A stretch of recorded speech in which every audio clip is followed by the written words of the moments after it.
ओम शांति। शिव बाबा के संपूर्ण ज्ञान का सार 4 शब्दों में समाया हुआ है। इसीलिए बाबा के ज्ञान के शब्दों को महावाक्य कहा जाता है।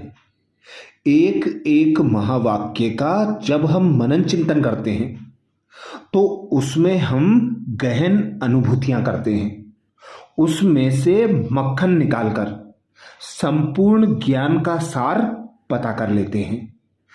ऐसे ही जब हम बाबा के महावाक्य व मुरली सुनते हुए अक्सर 4 शब्दों को सुनते हैं, जिसकी प्रैक्टिस भी हम सभी करते हैं, लेकिन उन चारों शब्दों का वास्तविक अर्थ न समझने के कारण हम उन्हें एक ही समझ लेते हैं। इनको जानकर और उसके भावार्थ व गहराई को समझकर यदि हम पुरुषार्थ करें तो उसकी अनुभूति करने में हमें विशेष मदद प्राप्त होगी, जिसमें से पहला शब्द है विदेही स्थिति। विदेही स्थिति का अलग अलग शब्दों में इस्तेमाल किया जाता है। विदेही शब्द का अर्थ है निराकारी स्वरूप। जैसे कहते हैं विदेही बाप, माना जिन्हें अपनी देह नहीं है तो उन्हें कहते हैं विदेही बाप। हमको भी विदेही बनना है, शरीर को भूलना है। हमें विदेही बनना है, माना बाप समान निराकारी बनना है।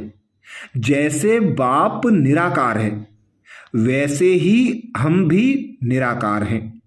उस स्थिति का अनुभव करना, देह में होते हुए भी देह का अनुभव ना हो, आत्मा अनुभव हो, तभी हम स्वयं को विदेही स्थिति में स्थित कर सकते हैं। इस देह से न्यारे होकर जब हम खुद को निराकार आत्मा अनुभव करते हैं तब यह विदेही स्थिति का अनुभव होता है। दूसरा शब्द है अशरीरी स्थिति। अशरीरी का अर्थ है शरीर में होते हुए शरीर का भान न रहे, स्थूल में रहते हुए शरीर की फीलिंग ना रहे। बाबा हमेशा कहते हैं विदेही बाप अपने बच्चों को विदेही बनाने आए हैं।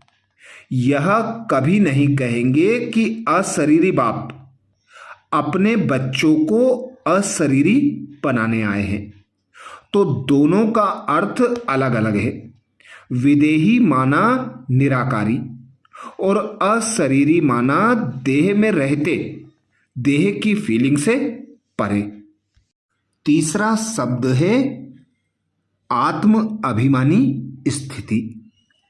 आत्म अभिमानी अवस्था माना स्वयं को आत्मा समझना, आत्मा के गुणों को अनुभव करना, स्वयं को आत्मिक स्वरूप में स्थित करना और अनुभव करना, आत्मा के शुद्ध नशे में स्थित होना।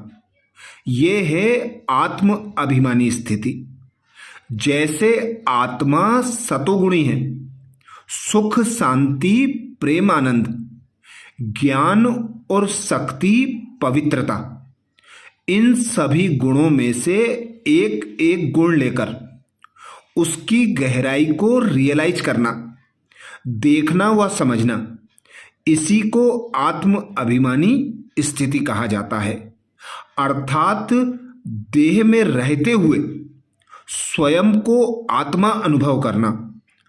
आत्म अभिमानी होकर रहने का अर्थ ही है कि आत्मा के गुण और शक्तियों का अनुभव करते हुए कर्म करना।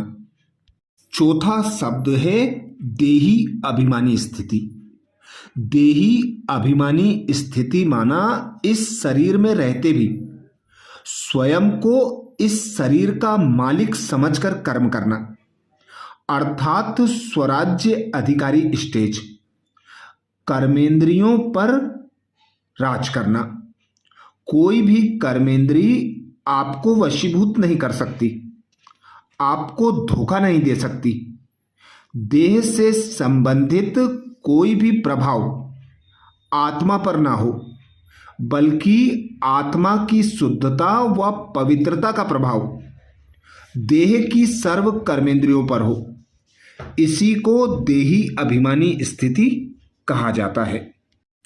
इस तरह बाबा के जो उच्चारे हुए महावाक्य व शब्द हैं, उनके भावार्थ को यथार्थ रीति से यदि समझें तो पुरुषार्थ में हमारी रुचि बनी रहेगी, उमंग बना रहेगा और अनुभूति होने से उस स्थिति का रसास्वादन होने से हमें प्रसन्नता का अनुभव होगा।